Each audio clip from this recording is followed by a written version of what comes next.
Puji Tuhan, kita akan mulai ibadah kita pagi hari ini. Kita mau memuji Tuhan, kita mau menyembah Dia.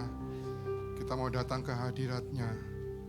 Kita mau menyembah Dia, Raja di atas segala raja. Haleluya.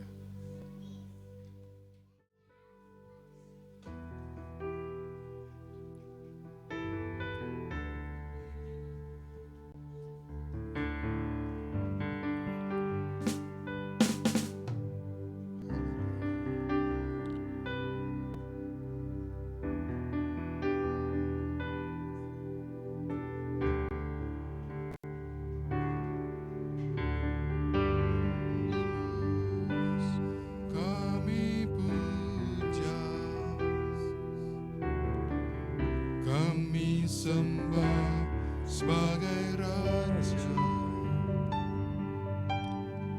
berdiri di tengah kami, ditinggikan dan dipuji. Yesus, kami puja. Kami sembah sebagai Raja, berdiri di tengah kami, ditinggikan dan dipuji. Sembah dan puji penuhi sembah dan puji penuhi tatamu.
ibadah kami. Bekerjalah ya Roh Kudus. Kami siap dan kami sambut ibadah pagi hari ini. Hanya di dalam nama Tuhan Yesus Kristus. Haleluya. Amin. Puji Tuhan, silakan duduk Bapak Ibu. Haleluya. Kita mau sembah Tuhan kita. Kita punya Tuhan yang besar. Besarlah Tuhan dan layak dipuji. Haleluya.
Raja Maha Besar. Mari kita datang menyembah Dia. Haleluya, Tuhan Raja Maha Besar.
Yesus, haleluya.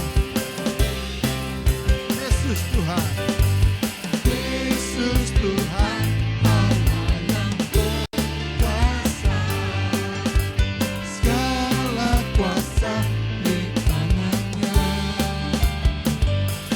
Ya Tuhan segala Tuhan, ya Raja segala Raja, kuasanya tetap sama.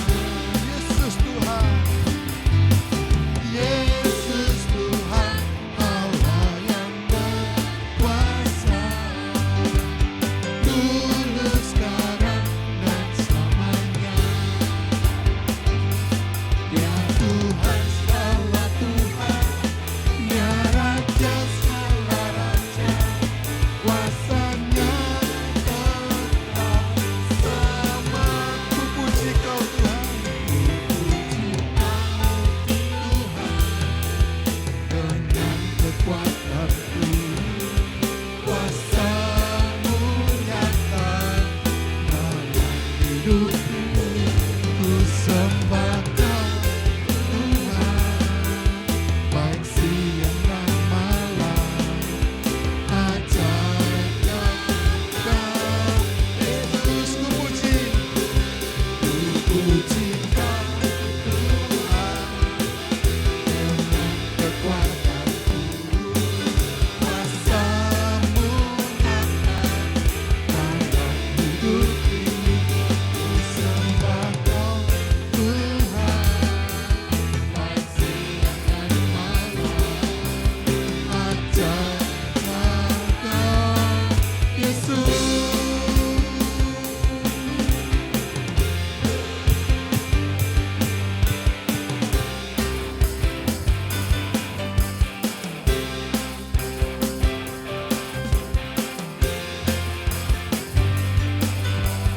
Tuhan Maha Besar dan sangat terpuji, Dia lebih dahsyat dari segala alam. Mari saya undang kita semua bangkit berdiri, katakan amin. Dan sangat terpuji, kuasanya dahsyat menghancurkan musuh. Katakan sebab Tuhan Maha Besar, sebab Tuhan dan sangat terpuji, Dia lebih dahsyat dari segala alam. Sebab Tuhan Maha Besar dan sangat terpuji, kuasanya dahsyat menghancurkan musuh. Sekali lagi, sebab Tuhan Maha Besar dan sangat terpuji, Dia lebih dahsyat dari segala alam. Sebab Tuhan Maha Besar dan sangat terpuji, kuasanya dahsyat menghancurkan musuh. Kuasanya dahsyat, kuasanya dahsyat, dahsyat, dahsyat kuasanya. Kuasanya dahsyat, dahsyat, dahsyat menghancurkan musuh. Haleluya, haleluya. Segala puji hormat bagi Tuhan. Silakan duduk Bapak Ibu. Haleluya. Tema lagu ini adalah tentang kebesaran Tuhan. Dan Tuhan yang besar itu adalah Tuhan yang kita punya. Haleluya. Ku punya Yesus, Sang Penebus.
dengan Tuhan yang maha besar dalam kehidupan kita.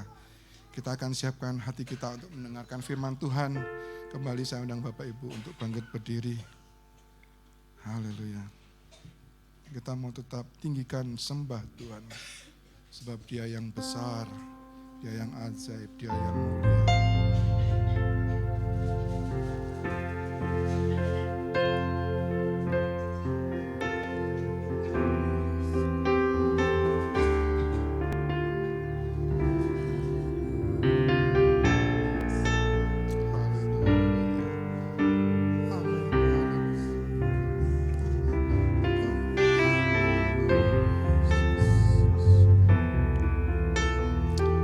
Kami mau tinggikan Kau ya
saya kembalikan kepada hambanya yang bertugas.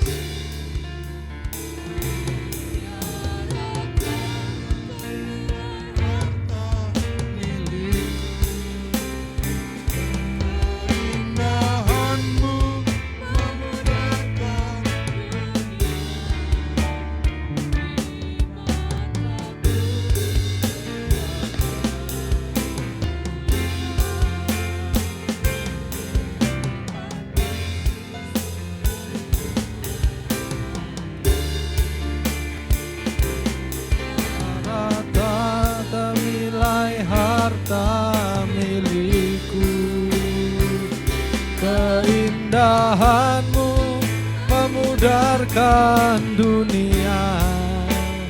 Di mataku kau bermulia. Di mataku engkau termulia. Di mataku engkau termulia.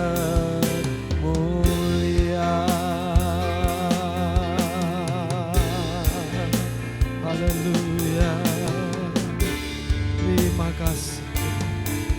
Terima kasih. Terima kasih Tuhan Yesus. Terima kasih Tuhan. Terima kasih Tuhan. Kami mengucap syukur. Terima kasih untuk waktu yang indah kami boleh bersama dengan Engkau. Terima kasih Tuhan, Engkau hadir di tengah-tengah kami. Kami mengucap syukur untuk kehadiran-Mu Tuhan. Terima kasih kami beroleh waktu untuk memuji menyembah Engkau. Kami sangat mengucap syukur. Engkau baik, Engkau sangat baik. Kami telah memuji memuliakan nama-Mu. Karena Engkau begitu baik dan Engkau layak terima segala pujian kemuliaan. Terima kasih Tuhan. Engkau melawat umat-Mu. Engkau melawat umat-Mu satu persatu Tuhan. Engkau lawat. Terima kasih Tuhan Yesus. Terima kasih. Tiba waktunya sebentar kami akan mendengarkan kebenaran firman-Mu. Biarlah Tuhan roh-Mu terus beracara dan memimpin kami. Kami tidak mampu Tuhan, kami tidak mampu, kami hanya mampu hanya karena Engkau Tuhan. Urapi hamba-Mu yang akan menyampaikan firman-Mu, biarlah firman-Mu isi hati-Mu sendiri yang disampaikan. Terima kasih untuk waktu yang indah ini Tuhan. Terima kasih untuk hamba-hamba-Mu yang sudah melayani Tuhan dengan penuh kuasa. Terima kasih untuk worship leader, para singers, pemain musik, multimedia, dan jemaat-Mu yang sudah ada. Bersama-sama kami beribadah di dalam hadirat-Mu. Kami mengucap syukur Tuhan, terima kasih. Hanya di dalam nama Tuhan Yesus kami telah berdoa dan mengucap syukur. Amin. Puji Tuhan. Puji Tuhan. Shalom Bapak Ibu Saudara sekalian. Haleluya, puji Tuhan. Puji Tuhan, kita sudah menikmati hadirat Tuhan. Puji Tuhan. Kita mengucap syukur untuk para hamba-hamba Tuhan yang sudah melayani, baik di pujian penyembahan, musik, multimedia ya. Sehingga hadirat Tuhan bisa dirasakan sampai saat ini, puji Tuhan. Mari sama-sama Bapak Ibu Saudara, kita akan belajar satu kebenaran firman Tuhan. Saya undang kita membuka dari kitab Kejadian pasal yang ke-16. Kejadian pasal 16. Kita akan baca seluruh pasal, yaitu ayat 1 sampai 16. Dari sini kita akan belajar ada hal-hal yang luar biasa yang Tuhan taruh untuk dibawa pada masa kita sekarang. Kejadian pasal yang ke-16, perikopnya berjudul Hagar dan Ismail. Nah, kalau sudah ketemu kita akan baca bersama-sama. Saya undang kita semua untuk bangkit berdiri, Bapak Ibu. Ya, puji Tuhan. Nah, kita akan baca secara bergantian ya. Saya akan mulai dulu ayat yang pertama, nanti saya mohon bantuan Bapak Ibu ayat yang kedua dan seterusnya. Jadi ayat yang genap, nanti saya ayat yang ganjil. Oke, kita akan baca. Hagar dan Ismail. Adapun Sarai, istri Abram itu tidak beranak. Ia mempunyai seorang hamba perempuan orang Mesir, Hagar namanya. Engkau tahu Tuhan tidak memberi aku melahirkan anak. Karena itu baiklah hampiri hambaku itu, mungkin oleh dialah aku dapat memperoleh seorang anak. Dan Abram mendengarkan perkataan Sarai. Jadi Sarai istri Abram itu mengambil Hagar hambanya orang Mesir itu. Yakni ketika Abram telah 10 tahun tinggal di tanah Kanaan. Lalu memberikannya kepada Abram suaminya untuk menjadi istrinya. Abram menggambiri Hagar, lalu mengandunglah perempuan itu. Ketika Hagar tahu bahwa ia mengandung, maka ia memandang rendah akan nyonya itu. Lalu berkatalah Sarai kepada Abram, penghinaan yang kuderita ini adalah tanggung jawabmu. Akulah yang memberikan kepada hambaku ke pangkuanmu, tetapi baru saja ia tahu bahwa ia mengandung, ia memandang rendah akan aku. Tuhan kiranya yang menjadi hakim antara aku dan engkau. Kata Abram kepada Sarai, hambamu itu di bawah kekuasaanmu. Perbuatlah kepadanya apa yang kau pandang baik. Lalu Sarai menindas Hagar sehingga ia lari meninggalkannya.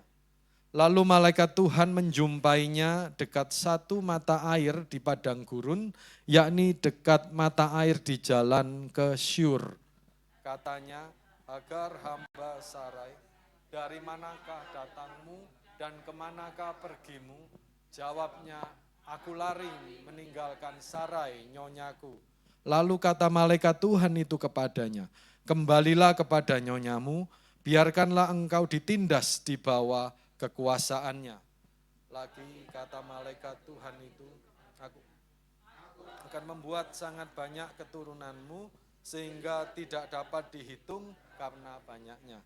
Selanjutnya kata malaikat Tuhan itu kepadanya, engkau mengandung dan akan melahirkan seorang anak laki-laki dan akan menamainya Ismail. Sebab Tuhan telah mendengar tentang penindasan atasmu itu. Seorang laki-laki yang lakunya seperti keledai liar. Demikianlah nanti anak itu, tangannya akan melawan tiap-tiap orang dan tangan tiap-tiap orang akan melawan dia. Dan di tempat kediamannya, ia akan menentang semua saudaranya. Kemudian Hagar menamakan Tuhan yang telah berfirman kepadanya itu dengan sebutan, engkaulah El Roy, sebab katanya, bukankah di sini kulihat dia yang telah melihat aku. Sebab itu sumur tadi disebutkan orang sumur Lahairoi, letaknya antara Kades dan Beret. Lalu Hagar melahirkan seorang anak laki-laki bagi Abram, dan Abram menamai anak yang dilahirkan Hagar itu Ismail. Abraham berumur 86 tahun ketika Hagar melahirkan Ismail baginya. Puji Tuhan, silakan duduk Bapak Ibu Saudara. Nah, hari ini kita akan belajar satu pasal ini ya. Di sini ceritanya sederhana, yaitu adanya kisah tentang Hagar yang adalah budak atau hamba dari Sarai yang kemudian akhirnya melahirkan Ismail. Nah, di sini ada 3 tokoh sentral ya Bapak Ibu kalau kita lihat, yaitu ada Abraham atau Abram, kemudian ada Hagar, dan kemudian ada Sarai. Ya, Ismail masih belum lahir. Nah Bapak Ibu Saudara sekalian, tetapi kita akan fokus pada saat ini ke 2 tokoh wanitanya, yaitu Sarai dan Hagar. Ya, Sarai dan Hagar. Nah, tapi bukan berarti firman ini hanya untuk kaum wanita, bukan, ini untuk semua, untuk kita, ya, untuk Bapak Ibu Saudara dan saya, untuk pria maupun wanita. Nah, Bapak Ibu Saudara, sebelum kita masuk lebih dalam, izinkan saya untuk sedikit mengupas atau membahas tentang latar belakang budaya pada saat itu. Nah, jadi kita mungkin membaca cerita ini kalau dikaitkan dengan budaya masa sekarang kelihatannya tidak nyambung ya. Mungkin yang bisa kita katakan, oh ya pada saat itu orang boleh poligami gitu. Ya itu oke ya.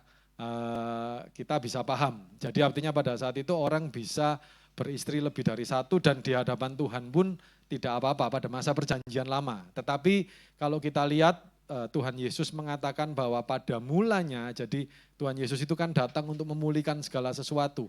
Nah pada mulanya pria itu diciptakan hanya untuk satu wanita, ya Bapak Ibu. Jadi Tuhan itu memulihkan semua sehingga Tuhan Yesus berkata, ya sebaiknya laki-laki bersatu dengan istrinya, mereka menjadi satu daging, ya. Nah dan kemudian kalau kita lihat di beberapa kitab-kitab di Perjanjian Lama juga mengatakan bahwa sebaiknya seorang laki-laki itu kembali kepada istri di masa mudanya. Jadi artinya Tuhan itu menghendaki adanya pria dan wanita, yaitu satu dan satu, ya bukan satu dan banyak. Itu pada awalnya, tetapi ya sudah budaya pada saat itu memang seperti itu ya Bapak Ibu, dan di mata Tuhan pun Abraham tetap sebagai orang yang berkenan. Ya kita tidak akan bahas soal penilaian Tuhan itu sudah terjadi ya. Nah tetapi mari kita lihat Bapak Ibu, di sini ada satu budaya yang unik ya. Nah di mana Sarai itu memberikan Hagar kepada Abram. Ya, nah mungkin bagi kita yang hidup di budaya modern pada saat ini untuk melihat kisah ini di kacamata yang sebenarnya itu agak membingungkan ya. Kita mikirnya begini. Seringkali kita berpikirnya adalah oh berarti Sarai sudah menyerah ya. Sarai sudah menyerah, Sarai itu sudah tidak percaya kepada Tuhan sehingga ya sudah pokoknya yang penting Abram punya anak. Ya. Nah sebenarnya bukan demikian Bapak Ibu. Jadi ada satu culture atau budaya di Mesopotamia pada masa itu bahwa kalau ada seorang nyonya yang punya budak. Budak itu pada saat itu seperti properti. Jadi kayak barang kepemilikan kita Bapak Ibu. Ya. Nah jadi kayak kita punya rumah, punya kendaraan. Nah itu kalau nyonya ini meminta budaknya itu mewakili dia. Nah sehingga Sarai akhirnya memberikan budaknya ini sebagai wakilnya dia kepada Abram. Nah anak yang dilahirkan oleh budak ini, oleh hukum pada saat itu, oleh budaya pada saat itu bukan milik budak ini. Tetapi anak ini dianggap mewakili keturunan dari tuannya. Jadi dianggap bahwa itu secara hukum anaknya Sarai. Nah, jadi ini background budayanya Bapak Ibu pada masa sekitar 4.500 tahun yang lalu ya di Mesopotamia. Nah, sehingga ini bukan karena Sarai sudah pasrah ya, sudah menyerah gitu. Nah, terima kasih Pak Andrew untuk tayangannya. Ya, nanti kita akan masuk ke sini ya. Nah, nanti kita akan masuk ke membahas tentang Elroy. Nah, tetapi saya lanjutkan dulu ke kisah dari background tadi Bapak Ibu. Nah, sehingga siapapun yang dilahirkan oleh Hagar sebagai hambanya Sarai, ini adalah sah anaknya Sarai Bapak Ibu. Nah, Sarai waktu itu tahu bahwa Tuhan telah berjanji kepada Abram bahwa Abram akan memiliki anak yang berasal dari darah dagingnya. Jadi artinya benihnya itu tetap benihnya Abram. Nah kemudian Sarai melihat, wah tapi saya sudah usia segini. Kira-kira pada saat itu berdasarkan tafsiran Alkitab, Abram ini usianya sudah 86 tahun ya perkiraan Bapak Ibu. Nah Sarai itu selisih 10 tahun lebih muda, jadi sekitar 75. Dan kemudian Sarai melihat, sepertinya Tuhan sudah tidak memberikan aku keturunan. Itu pikirannya Sarai. Sarai berkesimpulan seperti itu. Nah tetapi Sarai ini tahu bahwa janji Tuhan itu harusnya gitu ya, harusnya terlaksana. Sehingga dia muter otak Bapak Ibu, dia berpikir bagaimana supaya janji Tuhan ini tetap terlaksana. Dan dia melihat kemungkinan-kemungkinannya. Ya. Nah jadi ini latar belakang dari apa yang dilakukan oleh Sarai. Akhirnya Sarai sampai kepada keputusan, oh kalau gitu janji Tuhan ini bisa terlaksana dengan cara seperti yang dia pikirkan itu. Karena secara hukum pada saat itu praktek yang dilakukan oleh Sarai dan Hagar dan Abraham ini ya sah-sah saja. Nah, sehingga Sarai berpikir, ini juga nanti disebut anakku. Ya sudah, tak berikan aja Hagar ya. Nah, ya mohon maaf Bapak Ibu, Abram ya kan laki-laki walaupun 86 tahun ya diberi Hagar ya mau saja ya Bapak Ibu.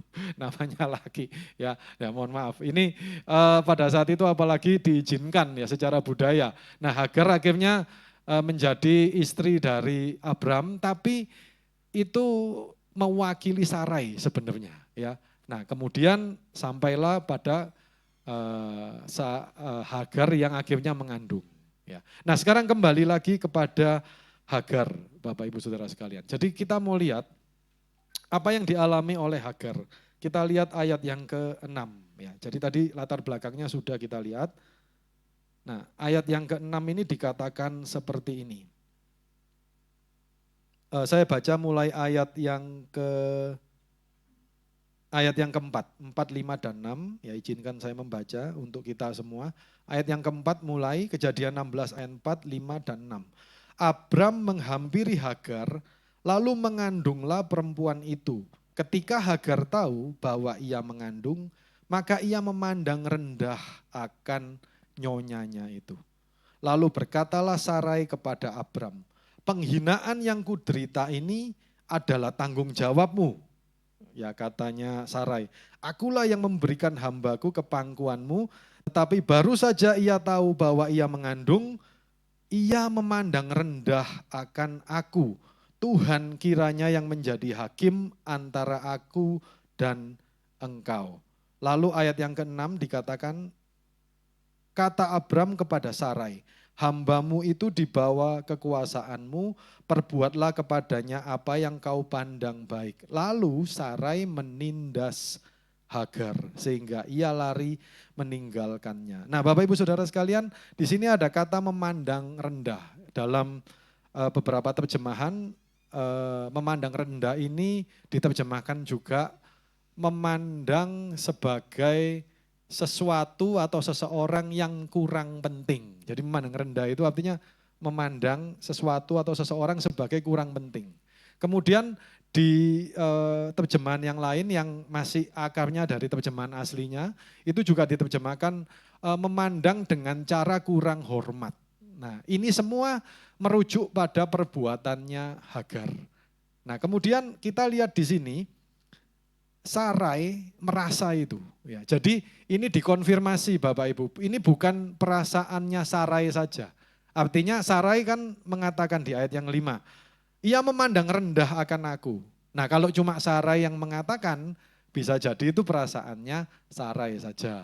Ya mungkin Abram bisa ngomong, itu kan hanya perasaanmu saja gitu ya. Tetapi di ayat 4 Alkitab juga mencatat. Nah kalau Alkitab yang mencatat berarti benar. Ya, Alkitab menegaskan bahwa ia, yaitu Hagar, itu memandang rendah akan nyonyanya. Nah penyebabnya apa? Penyebabnya karena Hagar merasa dia berjasa terhadap, ya saya meminjam kata dinasti, ya dinastinya Abram. Oh gara-gara saya, ya kan, saya penting sekarang. Saya akan mewakili nyonya saya. Oh nyonya saya kalau nggak ada saya nggak bisa apa-apa. Nah akhirnya dia merasa terhormat, ya dia merasa sendiri. Jadi dia menganggap dirinya penting sekarang.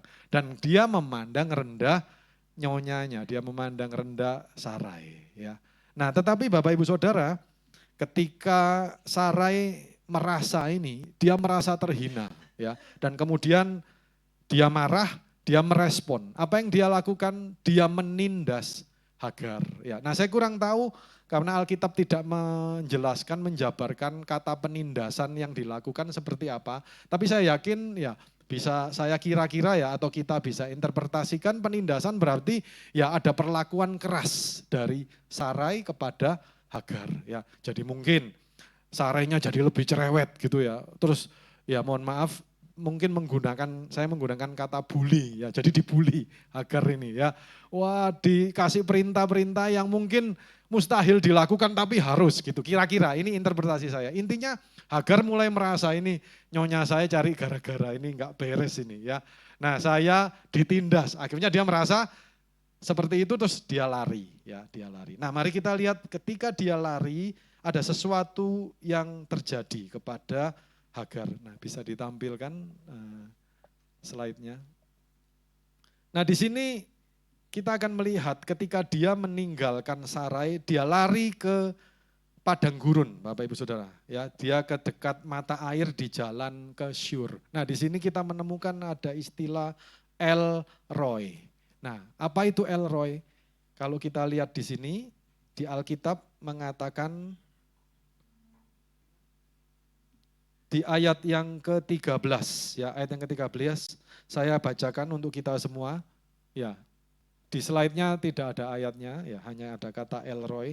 Kemudian Hagar menamakan Tuhan yang telah berfirman kepadanya itu dengan sebutan Engkaulah El Roi.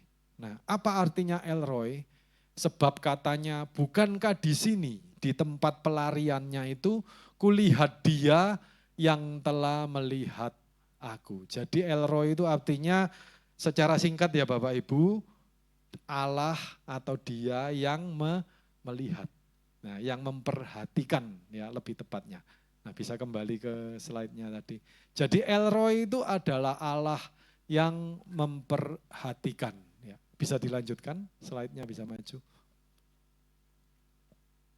Nah, Bapak Ibu Saudara sekalian, El Roi ini memiliki makna bahwa Allah yang melihat, Allah yang memperhatikan, dan Allah yang menilik. Intinya Allah yang peduli. Jadi kalau bisa saya ilustrasikan secara fisik itu ada orang yang melihat, kemudian dia lihat ada seseorang yang butuh pertolongan, terus dia turun. Jadi dia turun, dia tolong ya, seperti kalau kita ingat kisah orang Samaria yang baik hati ya. Nah, itu orang Samaria itu sedang melakukan atributnya El Roi. Jadi dia menolong orang yang dirampok gitu. Jadi bukan hanya melihat, kalau yang orang Lewi dan imam kan dia cuma lihat dari jauh, kemudian ngambil jalan yang berbeda ya supaya tidak ketemu maksudnya. Nah itu bukan El Roi Bapak Ibu. El Roi itu artinya Allah yang memperhatikan. El itu Allah ya. Jadi Allah yang menilik dan kemudian dia berbuat sesuatu. Nah berhenti sampai di sini Bapak Ibu Saudara sekalian. Kalau kita lihat Hagar ini mengalami masalah ini karena apa sebenarnya? Karena ulahnya sendiri.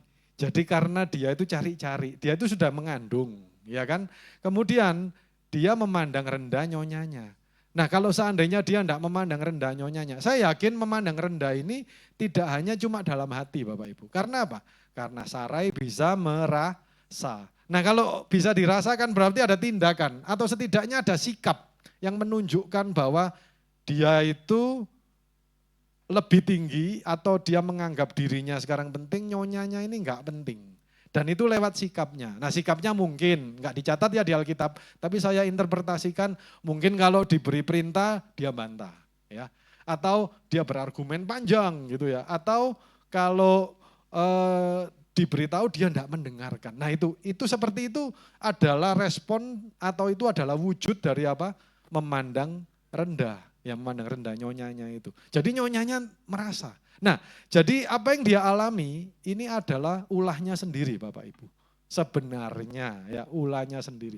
Tapi kalau kita lihat ketika Hagar ketemu dengan malaikat Tuhan yang mewakili Allah ya, yang mewakili Allah saat itu, ada malaikat Tuhan yang merupakan utusan dari Allah sendiri dan menyampaikan firman dari Tuhan. Jadi firman yang dia sampaikan ini firman Tuhan ya. Nah, apa yang dikatakan oleh Tuhan terhadap Hagar? Apakah Tuhan ngomong, Hagar ngapain kamu di sini? Ya aku tahu kamu di sini gara-gara salahmu sendiri, ya kan? Apakah itu dicatat di Alkitab? Tidak Bapak Ibu. Ya makanya kan sudah tahu ya toh, orang itu enggak usah sombong. Kapok enggak kamu sekarang? Apakah dicatat seperti itu? Tidak Bapak Ibu. Ya ini bahasa sekarang ya, tapi apakah Tuhan mengatakannya dengan bahasa yang berbeda tapi isinya seperti itu? Tidak juga, tidak. Tuhan tidak ngomong seperti itu. Apa yang dia katakan? Tuhan mengatakan seperti ini ya, saya akan bacakan. Lalu ayat yang ke-7. Lalu malaikat Tuhan menjumpainya dekat suatu mata air di padang gurun, yakni dekat mata air di jalan ke Syur. Katanya, Hagar, hamba Sarai, ayat 8, dari manakah datangmu dan kemanakah pergimu? Ya. Lalu malaikat Tuhan berkata, kembali kepada nyonyamu, biarkanlah engkau ditindas di bawah kekuasaannya, tetapi enggak berhenti sampai di situ Bapak Ibu, aku akan membuat sangat banyak keturunanmu, sehingga tidak dapat dihitung karena banyaknya. Dari sini kita sudah melihat, anak ini belum lahir ya Bapak Ibu ya, ini belum lahir. Anak ini belum lahir, sudah tahu enggak anaknya cowok atau cewek? Belum tahu. Karena pada saat itu bukan seperti sekarang. 3 bulan kita udah tahu anaknya cowok atau cewek. Oh iya cewek ternyata atau oh iya cowok. Karena apa? Karena di USG ya Bapak Ibu. Tapi pada masa itu nggak ada USG Bapak Ibu, belum ada teknologinya. Jadi Hagar ini pokoknya mengandung di Arab cowok gitu kan ya. Kita waktu itu orang-orang di situ ngarep ini kalau boleh cowok nanti meneruskan keturunannya siapa? Abraham. Nah Bapak Ibu Saudara, malaikat Tuhan langsung berbicara. Ya, belum ada USG, belum ada prediksi secara ilmiah Bapak Ibu. Tapi dikatakan engkau mengandung dan akan melahirkan seorang anak laki-laki. Bapak Ibu, ketika saat itu disebutkan, ya mohon maaf ini budaya lagi ya Bapak Ibu, bukan berarti wanita itu dibawa pria, enggak. Di dalam Tuhan Yesus kita tahu Paulus sendiri mengatakan ya pria wanita sama ya. Itu Rasul Paulus juga mengatakan dan saya yakin itu karena Roh Kudus. Jadi di dalam Yesus itu Tuhan memandang kita itu sama-sama pentingnya. Tetapi ini budaya saat itu budaya patriarki. Jadi budaya yang memandang bahwa pria itu yang sangat signifikan, sangat penting. Nah, sehingga ketika disebutkan engkau akan ngandung dan melahirkan anak laki-laki, itu kayak satu ucapan berkat Bapak Ibu yang dikeluarkan. Itu bagi Hagar itu satu kehormatan, dia lega. Oh cowok anaknya ya. Bahkan disebutkan apa? Menamainya dia Ismail, sudah dikasih tahu namanya. Terus disebutkan yang lain-lain ya. Bahkan dibuat keturunannya sangat banyak. Itu sekaligus jaminan dari Tuhan bahwa anak ini akan aman-aman saja karena punya keturunan banyak. Itu adalah janji perlindungan Bapak Ibu untuk Hagar anaknya sampai anaknya punya keturunan. Itu ada proteksi ya, dan itu dijanjikan pada saat itu ya. Nah, bukankah ini luar biasa Bapak Ibu? Ini Hagar ini sedang lari karena salahnya sendiri. Tetapi Tuhan tidak menghakimi dia. Tuhan justru apa? Datang nanya ya. Kalau kayak kita ya, kita lihat ada orang kesusahan terus kita tanya, capek ya. Ada yang bisa tak bantu mungkin mau minum atau ada bisa tak belikan apa. Kalau kita lihat orang mungkin lagi sedih, lagi kesusahan. Nah itu seperti itu Bapak Ibu. Tidak ada perkataan penghakiman yang keluar. Yang seperti tadi ya, kapok kan ya. Sudah diulangi lagi enggak ya, rasakno ya wis kroso ya. Enggak Bapak Ibu, enggak seperti itu ya. Padahal ini salahnya sendiri. Nah Bapak Ibu Saudara, kalau kita bawa ke konteks kita pada saat ini, Tuhan sedang melakukan yang sama untuk umatnya. Tetapi dengan catatan umatnya yang memang mau bertobat ya Bapak Ibu. Tuhan bisa menjumpai kita ya, meskipun apa yang kita lakukan itu menyebabkan masalah kepada kita sendiri. Artinya gini, kita itu sedang dalam masalah dan masalah itu dibuat sendiri Bapak Ibu. Ya, karena salahnya kita sendiri.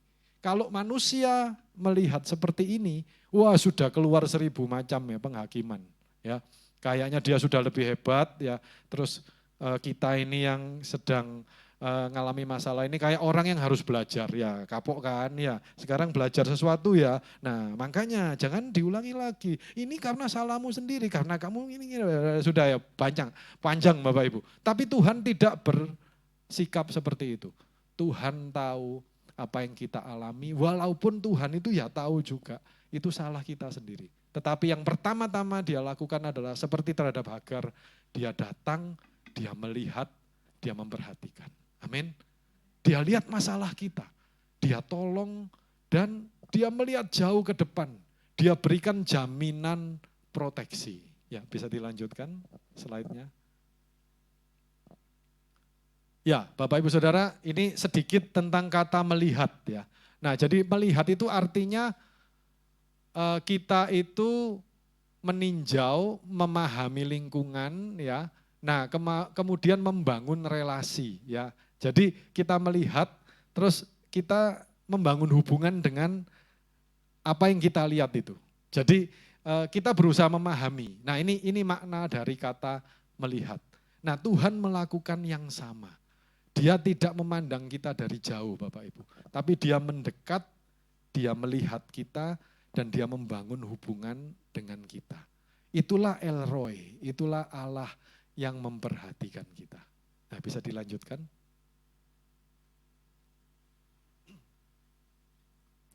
Nah, ini yang tadi sudah kita bahas ya, karakter Sarai dan Hagar. Nah, Bapak Ibu Saudara, itulah yang terjadi dengan Hagar ya. Dan kita lihat ada El Roy, Allah yang melihat, Allah yang memperhatikan. Nah, sekarang kita langsung beralih ke Sarai. Nah, apa yang dilakukan oleh Sarai? Sarai ini bukan orang tanpa iman, Bapak Ibu. Dia orang yang beriman. Dan sebenarnya dia itu juga bukan orang yang tidak menghormati suami. Karena Alkitab Perjanjian Baru merujuk kepada Sarai yang mengatakan apa? Sarai menyebut Abraham itu Tuan. Jadi Sarai ini menghormati Abraham, Bapak Ibu. Walaupun kalau kita baca tadi perkataannya kadang menjengkelkan ya. Karena sudah dia yang punya ide, terus dia mengatakan di ayat yang kelima, ini salahmu. Ya, ini salahmu, gara-gara kamu. Nah, tetapi pada umumnya atau pada keseluruhannya Sarai itu menghormati Abraham. Nah, kita lihat Sarai, pribadi Sarai. Apa yang dilakukan Sarai? Sarai ini bukan orang tanpa iman dan kemudian karena dia sudah pasrah, kemudian dia menyerahkan, ya sudahlah wis kawino sama ini budakku ya sudah, wis nggak mungkin dengan aku ya ini silakan ya. Nah kan katanya Tuhan nanti memberi keturunan, terus dia nemu cara yang tadi Bapak Ibu. Ini adalah orang beriman yang sedang berusaha membantu Tuhan. Supaya Tuhan itu janjinya nyata. Karena dia tuh yakin bahwa Tuhan itu tidak mungkin tidak menepati janji. Cuma dia memakai apa? Caranya sendiri. Nah Bapak Ibu Saudara, kalau kita tarik ke konteks sekarang, seringkali kita sudah terima janji Tuhan, kita percaya kepada firman Tuhan. Tetapi kita memaknai atau memahami janji Tuhan itu dengan apa? Dengan pengertian kita sendiri. Kita pikir dengan cara kita. Kita tidak konsultasi kepada firman-Nya atau kepada Tuhan. Ya, kita anggap bahwa kita bisa atasi ini. Pokoknya pasti terjadi ini, firman ini. Caranya gimana? Tak pikiri. Nah Bapak Ibu, mari. Kalau sekarang kita tahu bahwa Tuhan itu Allah yang Maha Kuasa, jangan coba membantu Dia. Amin. Ketika kita terima janji Tuhan, ketika kita menerima firman-Nya, yakinilah dan percayalah janji itu 100%. 100% Bapak Ibu. Dan ketika itu belum jadi kenyataan, bawa dalam doa. Dan minta hikmat dari Tuhan. Apa yang harusnya saya lakukan Tuhan? Bukan melihat kepada kemungkinan-kemungkinan dengan cara kita sendiri. Kalau itu yang kita lakukan maka pasti gagal. Kita harus selalu kembali kepada Dia. Dia Allah yang sanggup melakukan segala sesuatu. Amin. Tadi kita sudah memuji menyembah Tuhan dan puji-pujiannya luar biasa. Saya secara pribadi sangat diberkati ya, Allah yang maha besar, Allah yang luar biasa, Dia Raja, ya Dia Allah yang baik dan itulah Dia. Ya, itulah Tuhan yang kita sembah. Jadi Dia Allah yang melihat, Dia Allah yang menilik kita dan Dia Allah yang maha kuasa. Dia tidak membutuhkan bantuan kita Bapak Ibu. Yang perlu dilakukan adalah kita mensinkronkan, menyocokkan cara kita dengan caranya Dia. Ya bisa dilanjutkan slide berikutnya. Ya tadi sudah, yang berikutnya. Nah tadi sudah ya. Ini kisah Hagar tadi kita sudah bahas, kemudian pertemuan di padang gurun. Nah di ayat yang ke-13 dan 14 ini kita bisa melihat mengenai pribadi yang disebut dengan El Roy. Di sini dikatakan Hagar menamakan Tuhan yang telah berfirman kepadanya itu dengan sebutan Engkaulah El Roy. Sebab katanya, bukankah di sini kulihat Dia yang telah melihat aku. Nah Bapak Ibu Saudara, kita dalam hidup ini seringkali kita merasa kita nggak bisa melihat Tuhan.